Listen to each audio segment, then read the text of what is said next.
back to the channel. In today's video we're going to talk about the GeForce RTX 3050, and this variant is by EFGA and it's the XC model. So I just picked up this package on the launch day, which was, I think it was January 27th or 28th, and I've been testing it for a couple of days now and I'm pretty satisfied with it. So I'm going to make a video today where we will do some gameplay with the card. This XC version will cost you $329.99, which still is not a bad deal at all. This graphic card, as we see here, it has 8 GB of DDR6, and this is important as most cheap cards are really GDDR5, which is the older generation, but the new 3050 comes with the GDDR6, which is really nice to see.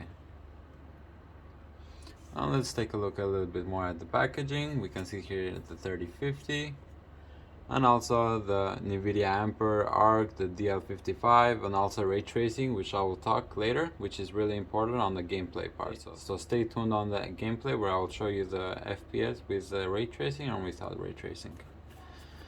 On the side we just have your usual packaging, nice RTX with green logo over here, the EVGA brand of the graphic card, and also the XC.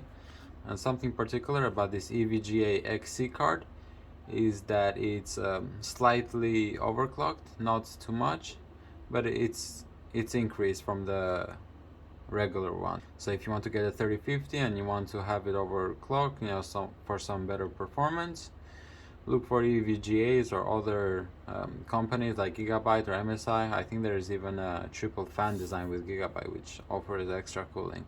So let's turn on the back here. On the back we can see more information. We can see it has the Precision X1, the DirectX Ultimate, which every single RTX has nowadays, so that's really nice to see. And you can pause and read the details over here if you would like to know more information about it. But some information is that it comes with 3 display ports and also an HDMI cable, which is really nice to see. And it also of course supports VR ready, obviously, because it's a 30s card. And also because it's an Nvidia card, you will have GeForce, which you can download the drivers and also the game ready drivers, which boost your gaming performance. So that's really nice to see.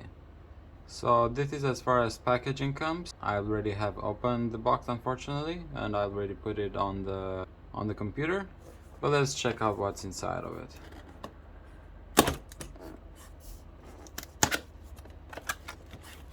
When I opened the box initially from the start, it only had these regular I guess wrapping that covers the graphic cards, which is pretty regular, but nothing fancy really, as we see here.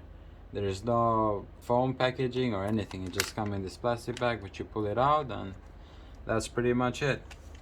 So here we have the graphic card on the mid-tower case. As we can see, the graphic card profile is very low, so this will fit most compact or micro ATXs. For my spec here, we have the 3050. I used to have a 3070 Ti, but I downgraded to this one, as I will talk on the gameplay later why I did that. And as we can see here, the EVGA one comes with backplate, which is really nice to see. It just gives like a really good finishing look when you look it from far away. And as far as the system that I have is an NZXT Kraken Z53 RGB water cooler AIO, which is the display one, which is pretty cool. You can change all the displays, and in this case I just put my logo. We have the 3050 that we've talked about. I have a terabyte M.2 SSD NVMe. I don't know what brand it is, I forgot, but it's 1 terabyte nevertheless. And we also have 232 gigs DDR4 RAM, 3200 megahertz from Crosshair Vengeance. So in total 64 gigs of RAM. And also have a terabyte of hard drive, which is underneath here. And also here are more specific details about the card, if you guys want to know more information about it. But with that being said, let's just jump into the game. So here we are with Fortnite. We have our resolution at 1344 by 1440, so it's at 1440p. We have everything on Epic, and also the ray tracing is on. So with ray tracing being on, we are having around 60 frames per second to 52, and it's really stable. As we can see here moving around, it really doesn't change much. It's really stable at this part. And this is really playable even for competitive players or anyone, so it's really nice to see it. So it's really nice to see playing Fortnite at max settings with only a $300 graphic card, so this is great. That's why ray tracing is important, and most of these days ray tracing is compatible with most of the games, so you won't have any issues at all.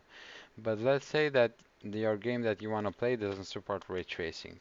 So let's do that by removing ray tracing, which you would go to advanced graphics on Fortnite and put the DLSS at off. So that's the ray tracing. And press apply.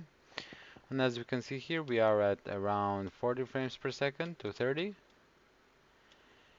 You can notice a little bit of a lag when you move the mouse, but it's really not a lot. You can still manage to play with it, but when you have ray tracing available, I would just recommend to do that. But even like this, you can play Fortnite technically. But as we notice from jumping or when moving the screen a little bit, it's a little bit laggy. So now let's change the settings because most of the competitive players put the shadows at off and effects at low. So let's see how it compares when we do that. Okay, so when we do that, when we have the effects at low and remove the shadows, we are having a steady 60 frames per second to 58, which is very similar when we have ray tracing on. So if you're a competitive player and you want to play Fortnite, this is great for you because you don't have to spend much money on a video card. You can stream with this card also if you have enough RAM on your computer. So this is really great. And this is one of the many reasons why I recommend the 3050 because for 300 bucks you can have a great gaming experience while not breaking the bank. In my case, I previously had a 3070 Ti and I could easily do without ray tracing on around 90 frames per second. Considering the price of the 3070 Ti being at $1,100 retail, it really is not worth it paying 900 bucks extra for having 30 or 40 frames per second that won't even matter in the game. So I'm really happy with this card, and this is the card that I'm going to keep using on my desktop because it really makes the most sense for me. So that was it for today's video, guys. I would definitely recommend the RTX 3050 for anyone who is looking to buy a graphic card on a budget or for somebody who's looking to build a gaming PC. The card really performs well considering at its price starting at $249.99, so this is really the card that you want to get. Forget about the others because they're not worth it for the price. So this was it for today's video. If you guys have any questions or comments, please leave them in the comment section below and let me know if I should make more videos about the RTX 3050. Thank you, and I'll see you on the next one.